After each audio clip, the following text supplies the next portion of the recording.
আসসালামু আলাইকুম ইবরান। এখন যে ড্রাগন ফলটা দেখছেন এটা কিন্তু পাকা, কাঁচা হইলেও পাকা। এটা পাকলেও এর বাইরে সবুজ অংশ দেখা যায়, মনে হয় যেন এটা কাঁচা, আসলে এটা পেকে গেছে। তো এটা গাছের ধরনও ভালো আলহামদুলিল্লাহ। দেখুন একসাথে দুইটা হয়েছে, দুইটা ভালো সাইজ হয়েছে।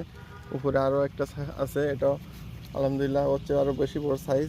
ওই সাইডে ফুল আছে, এই সাইডে আবার নতুন একটা, এটা আনম্যাচিউড, এখনো ম্যাচিউর হয়নি, পাখি নেই। গাছের ধরন ভালো, একটার পর একটা হতেই থাকে। তো চলুন আজ আমরা এটা কেটে দেখব যে কতটুকু মিষ্টতা পাওয়া যায় এবং এর ভিতরে কালারটা কেমন।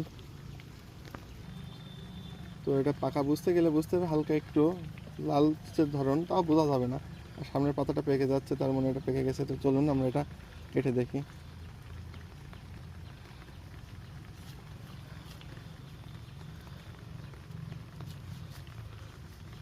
আলহামদুলিল্লাহ,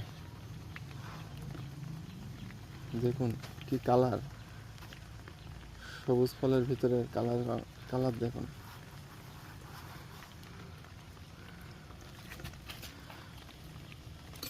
দেখুন এটা পরিপূর্ণ পেকে গেছে।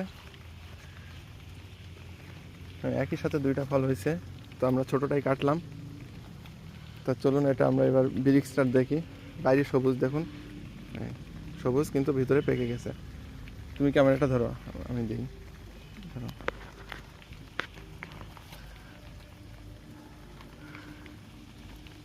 তো আমরা এইখান থেকে নিই, সংগ্রহ করি, দেখি ব্রিক্স।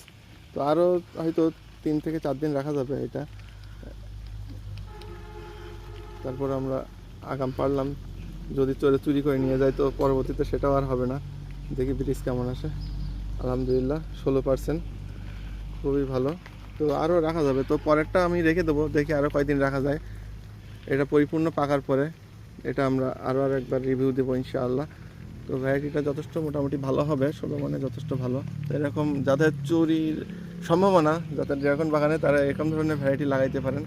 দেখুন ধারণা খুবই ভালো, এটা অনেক বড় সাইজের ফল।